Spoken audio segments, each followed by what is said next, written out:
ഇത് ഇബ്നു ഇമാദ് അൽ ഹംബലിയുടെ ഷദ്റാത്ത് ദഹബ് എന്ന ഗ്രന്ഥമാണ്. വോള്യം 8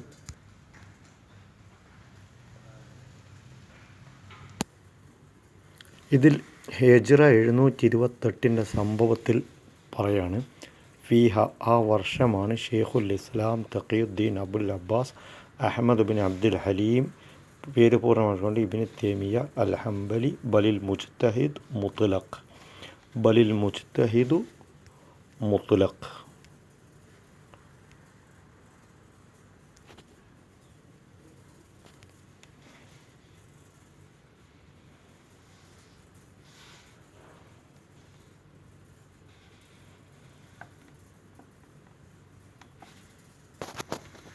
പിന്നീട് ഇമാം സുബുക്കിയുടേതായി ഇബ്നു ഹജറിൽ അസ്കലാനി ഉദ്ധരിച്ച വാചകങ്ങൾ ഇബ്നു തൈമിയ്യയെക്കുറിച്ച് ആരാർക്ക് കത്തെഴുതി എന്നതിനെക്കുറിച്ച് ഇവിടെ പറയുന്നത് കാണാം. ഏതിൽ? ഈ കിതാബിൽ.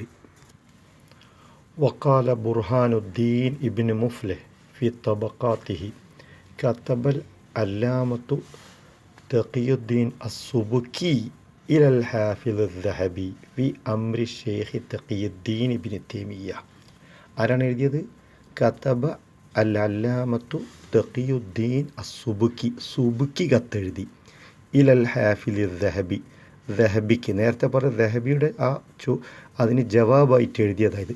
പിന്നീട് ആ വാക്കുകൾ ഇതാ കണ്ടില്ലേ, ലംലൂക്ക് യഹഖു ദാലിക ദായിമൻ കണ്ടില്ലേ. ഇബ്നു ഹജർ അസ്കലാനി ഉദ്ധരിച്ച അതേ വാചകങ്ങൾ ആരാർക്ക് എഴുതി? കതബ എഴുതി, അൽ അല്ലാമ അല്ലാമയായ തഖിയുദ്ദീൻ അസ്സുബുക്കി സുബുക്കി എഴുതി. ഇല ആരിലേക്ക്? ഇലൽ ഹാഫിദ് ദഹബി, ഹാഫിദ് ദഹബിയിലേക്ക് എഴുതി.